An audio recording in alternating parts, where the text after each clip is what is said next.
నమస్కారం. సిక్కోలు హృదయ స్పందన న్యూస్కు స్వాగతం. నేను మీ వెంకట్. ఈరోజు వార్తా విశేషాలు ఇలా ఉన్నాయి. శ్రీకాకుళం జిల్లాలో రైల్వే వ్యవస్థను మరింత విస్తరించేందుకు కృషి చేస్తున్నామని కేంద్ర మంత్రి కింజరాపు రామ్మోహన్ నాయుడు తెలిపారు.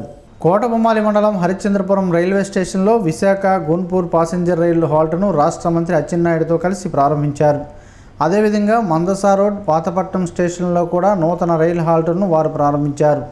ఈ సందర్భంగా ఆయన మాట్లాడుతూ, ఈ హాల్ట్లతో ప్రజలకు ప్రయాణ సౌకర్యం మెరుగవుతుందని, రైతులు, విద్యార్థులు, మహిళలకు ఉపయోగకరంగా మారుతుందని తెలిపారు. రైల్వే స్టేషన్ల అభివృద్ధి, ఫుట్ ఓవర్ బ్రిడ్జిలు, గూడ్స్ షెడ్లు, కంటైనర్ టెర్మినల్స్ ఏర్పాటు వంటి పనులు చేపడుతున్నామని అన్నారు. అచ్చెన్నాయుడు కోరిన రోడ్లు, రైల్వే గేట్లు, ఇతర మౌలిక వస్తువుల అభివృద్ధి పనులు త్వరలో చేపడతామని హామీ ఇచ్చారు. జిల్లాలో తక్కువ కాలంలోనే పలు రైలు హాల్టులు మంజూరు కావడం అభివృద్ధికి నిదర్శనమని పేర్కొన్నారు. ఈ కార్యక్రమంలో రైల్వే అధికారులు, ప్రజాప్రతినిధులు, స్థానిక నాయకులు పాల్గొన్నారు. విశాఖపట్నం బరంపూర్ ఇంటర్సిటీ ఎక్స్ప్రెస్ని ఈరోజు స్టాప్ శాంక్షన్ చేసినందుకు కేంద్ర మంత్రి వర్యులు అశ్విని వైష్ణవ్ గారికి హృదయపూర్వక అభినందనలు తెలియజేసుకుంటున్నాను. ఎంతో కాలం నుంచి ఈ ప్రాంత ప్రజల తాలూకా కోరిక, మరికొన్ని ట్రైన్స్ ఇక్కడ ఆగితే స్థానిక ప్రజానీకానికి, ముఖ్యంగా ఉద్దాన ప్రాంత వాసులందరికీ కూడా ఇటు భువనేశ్వర్ వరకు కానీ, అటు విశాఖపట్నం కానీ, లేకపోతే ఇంకా ఫర్దర్ సిటీస్కి కానీ, రాష్ట్రాలకు కానీ వెళ్ళడానికి ఉపయోగపడుతుందని వాళ్ళందరూ కూడా కోరిక ఈరోజు ఒక రకంగా నెరవేరిందని చెప్పుకోవచ్చు. మొన్న జనవరిలోనే నేను ఎంతో ప్రయత్నం చేస్తే ఒక 3 స్టాపులు ఇచ్చాపురం, బారువా, తెలారికి తీసుకొని రాగలిగాం. అప్పుడు మరింత గట్టిగా మన ప్రాంతం నుంచి కూడా అడిగారు, ఇక్కడ కూడా ప్రత్యేకంగా కావాలని. మళ్ళీ అశ్విని వైష్ణవ్ గారు రిక్వెస్ట్ చేస్తే 45 రోజుల లోపలే మరొక 3 స్టాపులు కూడా ఈరోజు కేటాయిస్తే హరిశ్చంద్రపురం, మందసా, పాతపట్నం ఈ 3 కూడా ఈరోజు ప్రారంభించుకున్నాం. ఇది ముఖ్యంగా ఇటు బరంపూర్ నుంచి అటు విశాఖపట్నం వ్యాపార రీత్యా, విద్య రీత్యా, లేకపోతే ఇంకా ఇతర కార్యక్రమాలకు వెళ్తున్నటువంటి ప్రయాణికులకి చాలా సదుపాయంగా ఉంటుంది ఈ యొక్క ట్రైను. దీన్ని సద్వినియోగం చేసుకోవాలి. మరింత మంది దీన్ని ఎంకరేజ్ చేసి, ట్రైన్ ట్రావెల్ ఏంటంటే సేఫ్ ట్రావెల్. మనకి ఈరోజు సెకండ్ లైన్ని, థర్డ్ లైన్ కూడా మనం ఎక్స్పాండ్ చేసుకొని మరిన్ని ట్రైన్స్ కూడా తెచ్చే అవకాశం మనకు ఉంది. కాబట్టి మా ప్రయత్నం నిరంతరం కొనసాగుతూనే ఉంటుంది. మందసా స్టేషన్లో సరికొత్త FOB కూడా మనం అతి త్వరలోనే పూర్తి చేసుకోబోతున్నాం. ఇప్పుడే DRM సునీల్ గారు కూడా కొత్తగా వచ్చారు, మంచి ఉత్సాహవంతులు. ఆయనకి కూడా ఇక్కడ సర్క్యులేటింగ్ ఏరియా అన్నీ కూడా డెవలప్ చేసి ఇంకా అందంగా తయారు చేయడానికి, ఈ యొక్క మందసా హరిపురం స్టేషన్ని ఇంకా అందంగా తయారు చేయడానికి అన్ని చర్యలు కూడా తీసుకోవాలని ఆదేశాలు కూడా ఇవ్వడం చేశారు. శ్రీకాకుళం జిల్లా పరిషత్ రోడ్లో ఉన్న సుడా కార్గిల్ పార్కులో జరుగుతున్న అభివృద్ధి పనులను జిల్లా కలెక్టర్ స్వప్నదినకర్ పున్కర్ శుక్రవారం స్వయంగా పరిశీలించారు. పార్కులో మిగిలి ఉన్న చిన్న పెండింగ్ పనులు వెంటనే పూర్తి చేయాలని సంబంధిత శాఖల అధికారులను ఆదేశించారు. పార్కులో ఏర్పాటు చేసిన ఫోటో సెషన్, స్పీచ్ పాయింట్లు వద్ద ప్రాక్టికల్ డెమో ద్వారా పరిశీలన నిర్వహించారు. అలాగే పబ్లిక్ టాయిలెట్లను కూడా తనిఖీ చేసి పరిశుభ్రత మరియు సదుపాయాలపై అధికారులకు సూచనలు చేశారు. పార్కు ప్రారంభోత్సవం రోజున VIPలు మరియు సైనికుల కుటుంబ సభ్యులకు ఎటువంటి ఇబ్బందులు కలగకుండా అన్ని ఏర్పాట్లు సమగ్రంగా పూర్తి చేయాలని కలెక్టర్ స్పష్టం చేశారు. మిగిలిన పనులను టీములుగా విభజించి వేగంగా పూర్తి చేయాలని ఆదేశించారు. ఈ పరిశీలనలో SUDA SC Sugunakar, municipal corporation ME Sharma, MHO Sudheer, Sainik welfare అధికారి శైలజ, DSP వివేకానంద, DSDO మహేష్, సుడా AEలు, కాంట్రాక్టర్ వంశీ తదితరులు పాల్గొన్నారు. రంజాన్ పండుగ సందర్భంగా మార్చి 21న ప్రకటించిన సెలవు నేపథ్యంలో 10వ తరగతి ఓపెన్ స్కూల్ పరీక్షలను వాయిదా వేసినట్లు జిల్లా విద్యాశాఖ అధికారి P. రవిబాబు తెలిపారు. మార్చి 21న జరగాల్సిన 10వ తరగతి ఇంగ్లీష్ పరీక్షను ఏప్రిల్ 2కు, ఓపెన్ స్కూల్ గణితం, భారతీయ సంస్కృతి పరీక్షలను మార్చి 30కు మార్చినట్లు వెల్లడించారు. మారిన తేదీల్లో పరీక్షలు యథావిధిగా ఉదయం 9:30 గంటలకు నిర్వహించబడతాయని, ఇన్విజిలేటర్లు, సిబ్బంది విధులకు హాజరు కావాలని సూచించారు. తెలుగుదేశం పార్టీకి నిబద్ధతతో సేవలందించిన మోహన్ అకాల మరణం స్థానికంగా తీవ్ర విషాదాన్ని మిగిల్చింది. మోహన్ అంత్యక్రియలు విషాద వాతావరణంలో నిర్వహించగా స్థానిక ఎమ్మెల్యే గుండుశంకర్ స్వయంగా పాల్గొని నివాళులర్పించారు. మోహన్ పాడిన మోసి ఆయనపై ఉన్న అనుబంధాన్ని చాటుకున్నారు. మోహన్ తండ్రి రమణ కూడా పార్టీకి ఎన్నో సంవత్సరాలు సేవలందించగా ఆయన మరణం అనంతరం కార్యాలయ బాధ్యతలను మోహన్కు అప్పగించారు. అప్పటి నుంచి మోహన్ పార్టీ కార్యక్రమాల్లో చురుగ్గా పాల్గొంటూ నమ్మకమైన కార్యకర్తగా గుర్తింపు పొందారు. నిన్న రాత్రి జరిగిన ఘటనలో మోహన్ ఆకస్మికంగా మరణించడం అందరినీ కలచివేసింది. నివాసం సమీపంలో జరిగిన వాగ్వాదం అనంతరం స్పృహ కోల్పోయి కింద పడిపోవడంతో స్థానికులు పరిశీలించగా అప్పటికే మృతి చెందినట్లు గుర్తించారు. పోలీసులు కేసు నమోదు చేసి దర్యాప్తు చేపట్టారు. ఈ సందర్భంగా ఎమ్మెల్యే గుండుశంకర్ మాట్లాడుతూ, మోహన్ మరణం పార్టీకి తీరని లోటని పేర్కొన్నారు. కుటుంబానికి పార్టీ అండగా ఉంటుందని హామీ ఇచ్చారు. మోహన్ అంత్యక్రియల్లో జిల్లా అధ్యక్షుడు మొదలవలస రమేష్, పట్టణ అధ్యక్షుడు పాండ్రంగి శంకర్, మాధారపు వెంకటేష్, రెడ్డి గిరిజాశంకర్, ఇప్పిలి తిరుమలరావు, కార్యకర్తలు, స్థానిక ప్రజలు పెద్ద సంఖ్యలో పాల్గొని తుది వీడ్కోలు పలికారు. ప్రపంచ నీటి దినోత్సవం సందర్భంగా శ్రీకాకుళంలో అవగాహన ర్యాలీ నిర్వహించారు. జిల్లా న్యాయ సేవాధికార సంస్థ కార్యదర్శి కె హరిబాబు నేతృత్వంలో జిల్లా న్యాయ సేవా సదన్ నుండి డే అండ్ నైట్ కూడలి వరకు ర్యాలీ చేపట్టారు. ఈ సందర్భంగా హరిబాబు మాట్లాడుతూ నీరు లేనిదే భవిష్యత్తు శూన్యమని, ప్రతి ఒక్కరూ నీటిని సంరక్షించాలని పిలుపునిచ్చారు. రేపటి తరాలకు నీటిని అందించడం మనందరి బాధ్యతని అన్నారు. ర్యాలీలో న్యాయవాదులు, కోర్టు సిబ్బంది, పారాలీగల్ వాలంటీర్లు, స్వచ్ఛంద సంస్థల ప్రతినిధులు పాల్గొని ప్లక్కార్డులతో అవగాహన కల్పించారు. ఈ కార్యక్రమంలో ఆర్డబ్ల్యూఎస్ కోఆర్డినేటర్ అమ్మాజీరావు తదితరులు పాల్గొన్నారు. దివ్యాంగుల అర్జీల పరిష్కారంలో ఎలాంటి జాప్యం జరగరాదని జిల్లా కలెక్టర్ స్వప్న దినకర్ పొన్కర్ అధికారులను ఆదేశించారు. శుక్రవారం జిల్లా పరిషత్ కార్యాలయంలో దివ్యాంగుల ప్రత్యేక గ్రీవెన్స్ కార్యక్రమం నిర్వహించారు.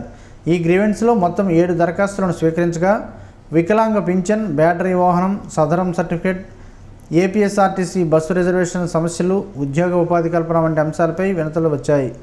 దరఖాస్తులను పరిశీలించి వెంటనే పరిష్కరించాలని కలెక్టర్ అధికారులను ఆదేశించారు.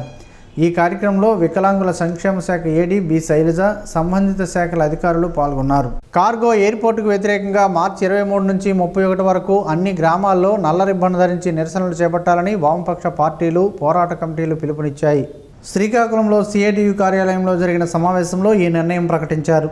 సిపిఎం జిల్లా కార్యదర్శి డి గోవిందరావు, సిపిఐ జిల్లా కార్యదర్శి Chapara Venkataramana, CPIML new democracy నేత తాండ్ర ప్రకాష్, లిబరేషన్ నాయకుడు ఎం రామారావు మాట్లాడుతూ కార్గో ఎయిర్పోర్టు పేరుతో బలవంతపు భూసేకరణ తక్షణమే నిలిపివేయాలని, పోలీస్ నిర్బంధాన్ని ఎత్తివేయాలని డిమాండ్ చేశారు.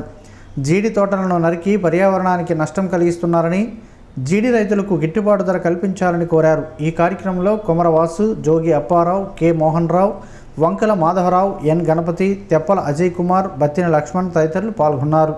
శ్రీకాకుళం జిల్లా కోటబొమ్మాలి మండలం తిలారు గ్రామానికి చెందిన ఇప్పిలి సింహాచలం లక్ష్మీ దంపతుల కుమారుడు షణ్ముఖసాయి 11 ఏళ్ల బాలుడు తలసేమియా వ్యాధితో బాధపడుతున్నాడు. ప్రస్తుతం చెన్నైలోని ఎంజీఎం ఆసుపత్రిలో బోన్ మ్యారో ట్రాన్స్ప్లాంట్ చికిత్స పొందుతున్న ఈ చిన్నారికి సుమారు 40 లక్షల రూపాయలు ఖర్చు అవుతుందని వైద్యులు తెలిపారు. ఇప్పటికే ఇదే వ్యాధితో పెద్ద కుమారుడిని కోల్పోయిన ఈ కుటుంబం చిన్న కుమారుడిని కాపాడుకోవడానికి తీవ్ర ఆర్థిక ఇబ్బందులు ఎదుర్కొంటుంది. ఈ నేపథ్యంలో పాత్రునివలస గ్రామ మాజీ సర్పంచ్ పంచిరెడ్డి అప్పలనాయుడు ఆధ్వర్యంలో గ్రామ ప్రజల నుంచి విరాళాలను సేకరించి 1,10,000 రూపాయలను బాధిత కుటుంబానికి అందజేశారు. అలాగే hello Srikakulam social media team సభ్యులు 2 లక్షల రూపాయలు సాయం అందించారు. ఈ మొత్తాన్ని మార్చి 19, 2026 గురువారం సాయంత్రం గ్రామ పెద్దలు, యువత సమక్షంలో బాధిత కుటుంబానికి అందజేశారు. సహాయం చేసిన అందరికీ షణ్ముఖసాయి తల్లిదండ్రులు హృదయపూర్వక కృతజ్ఞతలు తెలిపారు.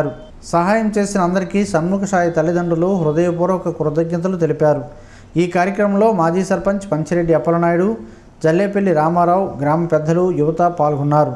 శ్రీకాకుళంలో రంజాన్ పర్వదిన సందర్భంగా పేద ముస్లిం కుటుంబాలకు రంజాన్ తోఫా పంపిణీ కార్యక్రమాన్ని నిర్వహించారు. ఇందిరా విజ్ఞాన్ భవన్లో డీసీసీ అధ్యక్షుడు సనపల అన్నాజీరావు ఆధ్వర్యంలో ఈ కార్యక్రమం జరగగా దాతల సహకారంతో అవసరమైన వస్తువులను పంపిణీ చేశారు. కాంగ్రెస్ పార్టీ ఎప్పుడూ అన్ని వర్గాల ప్రజలకు అండగా ఉంటుందని అన్నాజీరావు తెలిపారు. ఈ కార్యక్రమంలో పలువురు పార్టీ నాయకులు, కార్యకర్తలు పాల్గొన్నారు. శ్రీకాకుళం జిల్లా కోటబొమ్మాలిలో ప్రభుత్వ సామాజిక ఆసుపత్రిని రాష్ట్ర మంత్రి కింజరాపు అచ్చెన్నాయుడు ఆకస్మికంగా తనిఖీ చేశారు. ఆసుపత్రిలోని వార్డులు, మందుల నిల్వల గది, రికార్డులను పరిశీలించి వైద్య సేవలపై ఆరా తీశారు. రోగులతో మాట్లాడి అందుతున్న సదుపాయాలపై వివరాలు తెలుసుకున్న మంత్రి నాణ్యమైన వైద్యం అందించాలని వైద్యులకు ఆదేశించారు. సాధారణ ప్రసవాలను ప్రోత్సహించాలని, సిబ్బంది ఎప్పుడూ అందుబాటులో ఉండాలని సూచించారు. నిర్మాణంలో ఉన్న కొత్త భవనాన్ని త్వరగా పూర్తి చేయాలని ఆదేశించారు. ప్రజారోగ్యానికి ప్రభుత్వం అధిక ప్రాధాన్యత ఇస్తుందని మంత్రి తెలిపారు. ఈ కార్యక్రమంలో కింజరాపు హరివరప్రసాద్, ఆర్డీఓ కృష్ణమూర్తి తదితరులు పాల్గొన్నారు. శ్రీకాకుళం జిల్లా ప్రజల చిరకాల స్వప్నమైన మూలపేట పోర్టును ఈ నెల 30న వైఎస్ఆర్ కాంగ్రెస్ పార్టీ ఉన్నత స్థాయి బృందం సందర్శించనున్నట్లు జిల్లా అధ్యక్షుడు ధర్మాన కృష్ణదాస్ తెలిపారు. పోలాకి మండలం మవగాంలో జరిగిన సమావేశంలో ఆయన ఈ విషయాన్ని వెల్లడించారు. మూలపేట పోర్టు పనులు వైఎస్ జగన్ ప్రభుత్వ కాలంలోనే 85% పూర్తయ్యాయని, కానీ ప్రస్తుత ప్రభుత్వం మిగిలిన పనులను పూర్తి చేయడంలో విఫలమైందని విమర్శించారు. ఉత్తరాంధ్ర అభివృద్ధి కోసం ఈ ప్రాజెక్టు కీలకమని పేర్కొన్నారు. జిల్లా అభివృద్ధి అంశాలపై ప్రజలకు అవగాహన కల్పించేందుకు ఎమ్మెల్యేలు, ఎమ్మెల్సీలు, నాయకులతో కలిసి పోర్టు సందర్శన చేపడతామని తెలిపారు. ఈ కార్యక్రమంలో పార్టీ శ్రేణులు పెద్ద ఎత్తున పాల్గొనాలని పిలుపునిచ్చారు. సివిల్ సర్వీసెస్ పరీక్షల్లో 463వ ర్యాంకు సాధించిన శ్రీకాకుళం జిల్లా జీసిగడాం మండలం నడిమివలస గ్రామానికి చెందిన సౌరోతు రామును జిల్లా ఎస్పీ కేవీ మహేశ్వరరెడ్డి ఘనంగా సత్కరించారు. ఈ సందర్భంగా ఎస్పీ మాట్లాడుతూ గ్రామీణ ప్రాంతానికి చెందిన సాధారణ కుటుంబం నుండి వచ్చి రాము సాధించిన విజయం జిల్లాకు గర్వకారణమని పేర్కొన్నారు. పట్టుదల, కృషితో ప్రతికూల పరిస్థితులను అధిగమించి విజయం సాధించవచ్చని ఆయన కొనియాడారు. రాము సాధించిన ర్యాంకు ఆధారంగా ఐఏఎస్, ఐపీఎస్ సేవల్లో అవకాశాలు ఉన్నాయని తెలిపారు. జిల్లా యువత రామును ఆదర్శంగా తీసుకుని ఉన్నత లక్ష్యాల సాధనకు కృషి చేయాలని ఎస్పీ పిలుపునిచ్చారు. విద్యతోనే ఉజ్వల భవిష్యత్తు సాధ్యమని ఎస్ఎస్ఆర్ చారిటబుల్ ట్రస్ట్ అధినేత డాక్టర్ సోర శ్రీనివాసరావు పేర్కొన్నారు. ఎచ్చెర్ల మండలం ఫరీదిపేట హైస్కూల్లో విద్యార్థులకు మధ్యాహ్న భోజనం కోసం నిర్మించిన నూతన షెడ్డును శుక్రవారం లాంఛనంగా ప్రారంభించారు. 1999 10th బ్యాచ్ సహకారంతో ఈ షెడ్డు నిర్మించగా ఈ కార్యక్రమంలో డాక్టర్ శ్రీనివాసరావు విద్యార్థులకు స్వయంగా భోజనం వడ్డించారు. విద్యార్థి దశలో లక్ష్యాన్ని నిర్ణయించుకొని కృషి చేయాలని, విద్యతో పాటు సృజనాత్మకత అవసరమని సూచించారు. ఈ కార్యక్రమంలో పాఠశాల ఉపాధ్యాయులు, సిబ్బంది, విద్యార్థులు పాల్గొన్నారు. శ్రీకాకుళం నగరంలోని జామియా మసీద్ కమిటీ ఆధ్వర్యంలో ఇఫ్తార్ విందు ఘనంగా నిర్వహించారు. ఈ కార్యక్రమానికి ఏపీడబ్ల్యూజేఎఫ్ రాష్ట్ర కార్యదర్శి కొంక్యాన వేణుగోపాల్ హాజరై మసీదు చారిత్రక ప్రాముఖ్యతను వివరించారు. ఏపీఎంఎఫ్ నాయకుడు డోల అప్పన్న మాట్లాడుతూ పాత్రికేయులకు ప్రత్యేకంగా ఇఫ్తార్ విందు ఏర్పాటు చేయడం ఇదే తొలిసారని తెలిపారు. నారా, జిల్లా అధ్యక్షుడు బాసూరు సాయి తదితరులు నూతన కమిటీని అభినందించారు. మసీదు అభివృద్ధికి ఇప్పటికే నిధులు సమీకరించామని కమిటీ అధ్యక్షుడు షేక్ నిజాముద్దీన్ తెలిపారు. ఈ కార్యక్రమంలో ముస్లిం మత పెద్దలు, జర్నలిస్టులు, భక్తులు పెద్ద సంఖ్యలో పాల్గొన్నారు. శ్రీకాకుళం విశాఖ కాలనీ జంక్షన్లో వెంకట్స్ మెగా పవర్ జిమ్ను ఎమ్మెల్యే గొండు శంకర్ ప్రారంభించారు. యువత ఆరోగ్యానికి జిమ్ములు అవసరమని ఆయన తెలిపారు. నిర్వాహకుడు బారుకుల వెంకటరమణ తక్కువ ఫీజుతో ఆధునిక సదుపాయాలు అందిస్తున్నామని తెలిపారు. ఈ కార్యక్రమంలో శ్రీను, సూర్యప్రకాష్, నరేంద్ర తదితరులు పాల్గొన్నారు. పెసల మొలకలతో పలు ఆరోగ్య ప్రయోజనాలు ఉన్నాయని పలువురు ఆరోగ్య నిపుణులు చెబుతున్నారు. ఆ వివరాలేంటో ఈరోజు ప్రసారమయ్యే ఆరోగ్యమే మహాభాగ్యంలో తెలుసుకుందాం.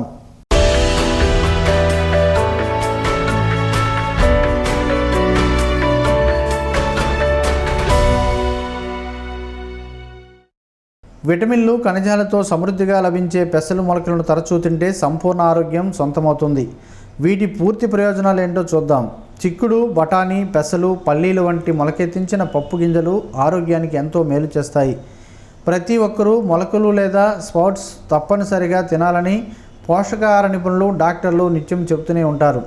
అయితే పెసల మొలకలు మన శరీరానికి ప్రోటీన్లు అందించడంతో పాటు ఇతర ఆరోగ్య ప్రయోజనాలను అందిస్తాయి. విటమిన్లు, ఖనిజాలతో సమృద్ధిగా లభించే వీటిని తరచూ తింటే సంపూర్ణ ఆరోగ్యం సొంతమవుతుంది. శరీరంలో ఏమాత్రం కొవ్వు లేని లీన్ బాడీ కోసం ట్రై చేసేవారికి పెసల మొలకలు చాలా ఉపయోగపడతాయి. ఏ భయము లేకుండా వీటిని రోజు తినచ్చు. పెసల మొలకలలో ఫైబర్ చాలా అధికంగా లభిస్తుంది.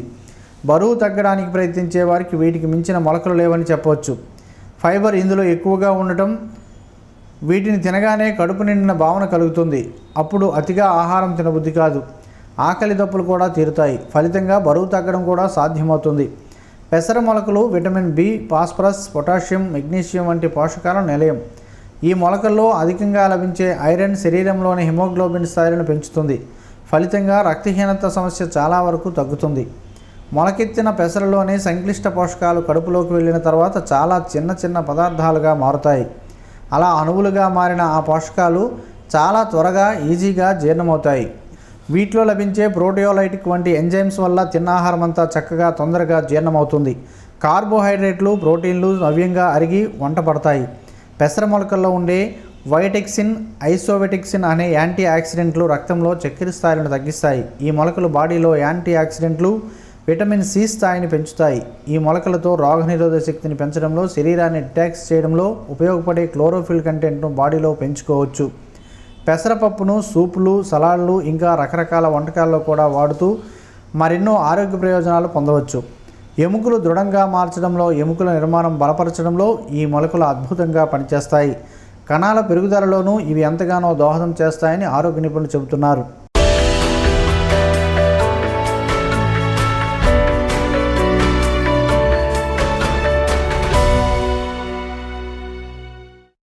ఈరోజు వార్తల్లో ఒక మంచి మాటను విందాం, ఆచరిద్దాం. సమాజ శ్రేయస్సును కాంక్షిస్తున్న మహనీయుల మాటల్లో నుంచి ఈరోజు. జీవనం గమనం గమ్యం. ఋషి చింతన. మీరు అద్దములో మీ ముఖం చూస్తే ఋషులు హృదయంలో పరమాత్మను అంతర్గతంగా చూస్తారు. చేతులతో చేసినవారు చరిత్రలోనే మిగులుతారు. బుద్ధితో తపించేవారు సమాజంలో మసలుతారు. హృదయంలో నింపినవారు లోకంలో నిండుతారు. ఓం శ్రీ గాయత్ర్యై నమః. స్పందన న్యూస్ ఇప్పుడు యూట్యూబ్లో అందుబాటులో ఉంచడమైనది. SDV స్పేస్ స్పందన అని టైప్ చేసి ప్రేక్షకులు తమకు అనుకూలమైన సమయంలో న్యూస్ని వీక్షించగలరు. ఈ వార్తలు ఇంతటితో సమాప్తం. మరలా ప్రసారమయ్యే స్పందన న్యూస్లో కలుద్దాం. అంతవరకు సెలవు. నమస్కారం. మీ మాటే మా బాట.